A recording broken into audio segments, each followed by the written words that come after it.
Thank you both so much for joining us. What is the proposal? So the proposal is a $50 million refundable tax credit.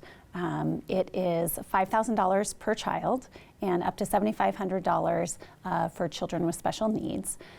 The way it is refundable is that you have to actually incur qualified education expenses as defined in the bill, and then if you actually incur those expenses, you go through an application process with the tax commission. We have a timeline of when you can apply for the tax credit. You'll know before you file your taxes if you qualify for the credit or not. And it either reduces your tax liability to the state, or depending on what that amount is, you may get a little bit back. This is a tax credit, as you mentioned, which means that parents will have to have the money up front, conceivably, and wait to get reimbursed. So if the goal is to broaden school choices for lower income families, is that financial barrier still there? We've addressed that in the bill as well. Last year we had an advance payment, a grant. This year we're doing something new. It's an advance tax credit. And so you can still get that funding in advance once you've made the commitment, and then use that to get into the school of your choice. And that's how we are going to enable those who don't have the available resources to make the change. And are there parameters for which private schools would qualify? No, it's for which families would qualify. So once the family has made the decision of the best setting for their child, then it's up to the families to make the decision of what school to choose. So there isn't a requirement then for what sort of educational standards or English or social studies? There is a requirement. We have a definition in there for academic instruction to include math, science, social studies, and English. Right? I think that's the fourth one. Same as homeschool, same as a public school. Yeah, same. Those same. That's a current definition in code, but the requirement for academic instruction has to be there wherever they would get their education, and so we're not trying to repeat or duplicate the current system. That's kind of part of the flavor of this. Is we're not trying to do something that's exactly the same as what we already have. We are trying to do something different that gives families options. The governor said in his State of the State address that his parameters for this are the bill would need to be fair, transparent, responsible, and accountable.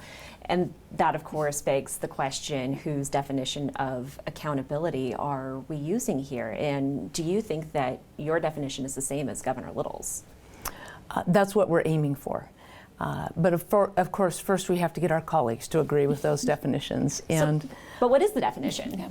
Well, in our opinion, it's not fair for some students who can't afford to get into a setting where they have a shot at learning to read, or maybe they have a disability that's not being serviced well in the public school.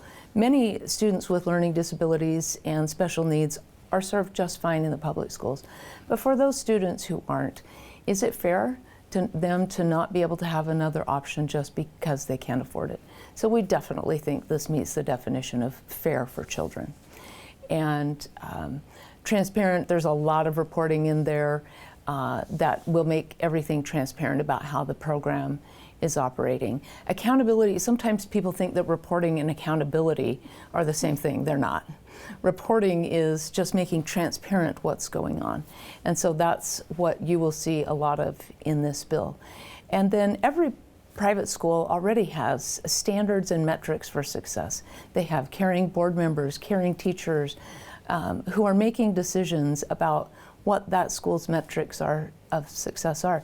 You're not going to find Title 33 in this bill. You're not going to find Title 9 or any other federal regulation in this bill. That is the point of granting this additional flexibility for students who need a more personalized setting for them.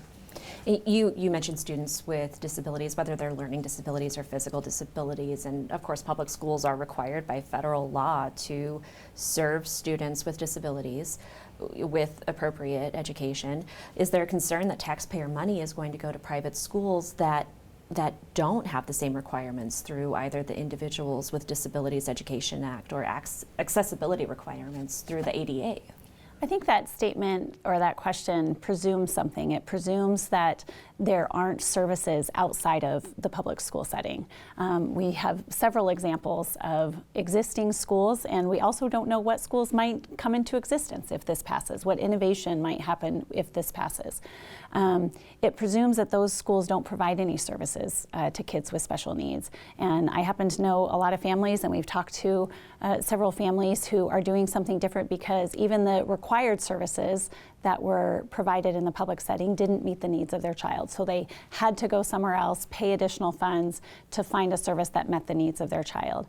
And so I don't have that concern. Again, the accountability portion and the metrics it's on the parent. So if a parent is satisfied with the services and the education that their child is receiving, that's what matters. And to the accountability conversation, I think this is also really important. Because the flow of the funds is from the state to a parent making those educational decisions for their child, it's the parent we're holding accountable and responsible. They're liable for tax fraud if there's misuse of funds, and if they don't use the funds as they are intended or as they have attested to on their tax form. And that's a pretty big hammer. We don't have anything like that in the public education system. Go ahead, please. I've been learning from the director of a school in North Idaho specifically that only serves students with disabilities. It's called Wired to Learn. And she pointed out to me that a free and appropriate education is very different from treatment for the disability. And that's sometimes what students in the public system, there just isn't the mechanism for them to receive treatment. An education, yes, but treatment, not necessarily. It's just the way the system's structured. We have some heroic special education teachers who are doing everything they can for these students, but the system is not built to accommodate those types of students. In a private setting with fewer restrictions about what must be done and all the paperwork and the meetings and all of those things, students really are able to get an appropriate education for their situation. If you look at a map of the locations of the private schools that are in Idaho, it's no surprise that most of them are located in urban and suburban settings. Most of the public schools are there too. That is very true, as are most of the people. But for the kids who are in places like Salmon or Chalice or Orofino or some of these other places where there aren't quite as many options, are you concerned that this is going to disproportionately affect, in a positive way, the suburban kids who already have so many education choices, as opposed to putting funds into improving quality for public schools in rural areas? No. Yeah, I was going to say, I don't know. I don't have that concern. I think this goes back to the things that don't exist yet that we don't know about. So yeah, we know what exists today. We know what's on the ground today. But what are the possibilities of what people could do if they have this funding available and accessible to them?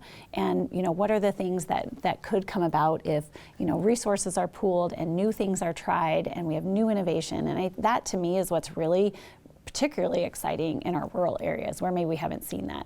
And a lot of these same arguments and concerns were expressed when we passed and implemented public charter schools in the state of Idaho, particularly in rural areas. That was a concern.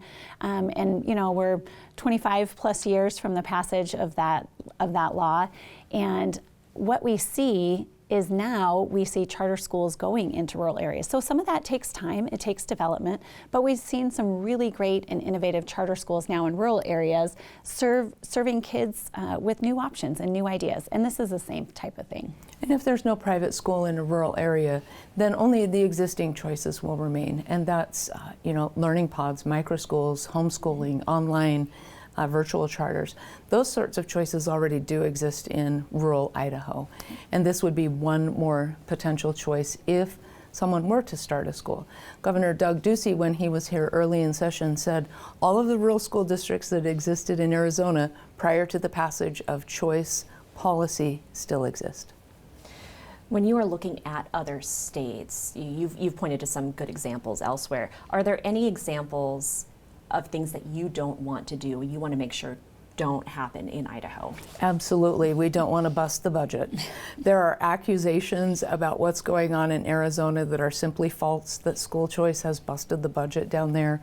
We have literally press releases from the State Department of Education, their state superintendent, saying it's just not true. It was $28 million surplus last year. I think it's up to $500 million right now. So there's a narrative out there that somehow this will eventually bust the budget. I'm the appropriation chairman, not in favor of those kinds of bills. Neither one of us are, and that's not the intent. In fact, when you look at public school spending compared to what this $50 million would be, it's a drop in the bucket compared to about $3 billion. You've also said in the past that you're concerned about the public school budget. You don't want to siphon away dollars from the public school budget, but add appropriations for other options. Are you concerned, though, that that bills like this are going to be a domino? That once you open this door, that in future legislative sessions, that is going to be what happens? So public school districts are already closing schools right now, and we don't even have school choice policy in place yet. Nampa closed 4 schools, I think, last year. Pocatello's looking at one. There's a natural demographic happening with the birth rate. There's going to be fewer children in public schools, and so naturally there's a functionality there of funding. And if there's fewer kids, sure, there's going to be fewer funding, but again, or less funding. But again, school choice hasn't even passed yet in Idaho, and that's already happening. We're 200 support units down just this year from last year's budget request. And so that's a natural thing that's going to occur. Every indication is from every other state we've looked at. This is a small uptake rate. 1%, 2%, 3% of students make this choice to find a different setting. And so we don't expect this choice policy to have a dramatic impact on public school enrollment. It hasn't in other states. We're a few weeks into the session, and there are already competing, I don't want to say competing, but other education bills that would take public money and use it for private or home education. You both co-sponsored the original Empowering Parents program a few years ago. Senator Lent has introduced a bill that would add $20 million to the program and open it up for grants for private school tuition. And this isn't mutually exclusive to this tax credit bill. Are you planning on supporting that? I have to take a look at it. There's a lot of other things in that piece of legislation. When I glanced through it yesterday, I know there's changes to the open enrollment law, which is also something that Representative Horman and I sponsored. There was additional funding for special education. I think there was some changes to, I was trying to remember all the things. There were several different components. Reporting. Yeah, reporting requirements, changes to reporting requirements for public education, a reduction of some of their red tape, which I think is actually really exciting. So I think it's something we have to consider, and I don't think they are mutually exclusive. I think we can talk about those things. And part of the reason is it's going to be driven by demand in the state. And so again, going back to the cap that we've set, and that we had a cap with the micro grant program and Empowering Parents. You know, we're learning and understanding what people are using it for, what their income levels are, and we gather that data as we have programs in place, and then we make decisions moving forward. So they certainly are not mutually exclusive. Now, do they have the same legislative path? No. One's going through education committees, one's going through tax committees. Structurally, 2 very different types of proposals, trying to get at some of the same goals. Originally, we had private school tuition in that bill, but it was an idea ahead of its time, and now here we are. Representative Wendy Horman, Senate Majority Leader Lori Den Hartog, thanks so much for joining us. Thank you.